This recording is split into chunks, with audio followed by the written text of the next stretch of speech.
Ces liens invisibles qui t'épuisent. Et comment t'en libérer? Texte de Stéphane Thomas Berbudot. Il existe des liens que tu vois, les engagements officiels, les relations déclarées, les obligations affichées. Et il existe des liens que tu ne vois pas, mais que ton corps, lui, ressent. Des attaches énergétiques qui te tirent en arrière, qui te vident de ton énergie, qui te gardent accroché à des histoires qui ne t'appartiennent plus.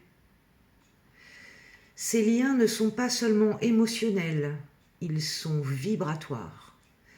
Ils peuvent être créés par une relation amoureuse passée, par un lien familial lourd, par une amitié toxique, par une promesse, un serment, un toujours prononcé sans conscience, ou même par une dette émotionnelle que personne ne t'a demandé de payer, mais que tu portes encore.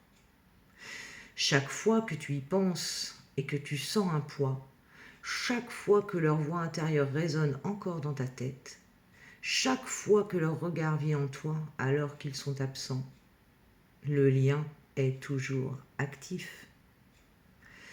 Ces liens se manifestent souvent par une fatigue inexpliquée après avoir pensé ou parlé d'eux, des rêves récurrents où la personne revient, des sensations physiques étranges, poids, tension dans la poitrine ou dans le ventre, une impossibilité d'avancer dans un domaine précis tant que le lien n'est pas clarifié. Ils ne sont pas mauvais en soi, mais tant qu'ils ne sont pas nets, ils agissent comme des fils d'araignée sur ton énergie. Comment couper un lien sans violence? Premièrement, prends conscience qu'il existe. Pas de déni. Regarde-le droit dans les yeux. Deuxièmement, rappelle-toi que l'amour authentique ne disparaît pas quand le lien se dissout. Ce que tu coupes, ce n'est pas l'amour, c'est la dépendance. Troisièmement, visualise le lien comme un fil, une corde, un canal.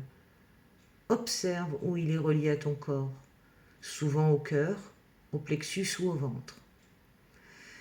Quatrièmement, respire profondément et à chaque expiration, imagine que le lien s'affaiblit, se délite, se détache. Cinquièmement, prononce à voix haute ou intérieurement « Je rends à » nommer tout ce qui lui appartient. Je reprends tout ce qui est à moi.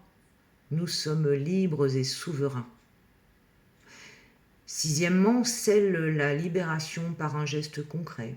Prendre une douche consciente, brûler un petit papier symbolique, marcher pieds nus, chanter, crier, écrire puis déchirer. Tu n'as pas besoin d'annoncer à l'autre que tu coupes le lien. Tu n'as pas besoin de conflit ni de rupture théâtrale. Le travail est intérieur. Et il agit immédiatement, même si l'autre n'en sait rien. Une fois le lien libéré, tu remarqueras souvent une légèreté nouvelle, un sommeil plus profond, un retour d'élan créatif et parfois un silence complet de l'autre côté. Ce silence n'est pas un vide, c'est l'espace que tu viens de libérer pour toi. Et souviens-toi, couper un lien n'est pas fermer une porte à l'amour, c'est offrir à chacun un espace où il peut se tenir debout, complet, complète, entier, entière. Les 144 000 ne sont pas venus pour être des réservoirs d'énergie pour tous.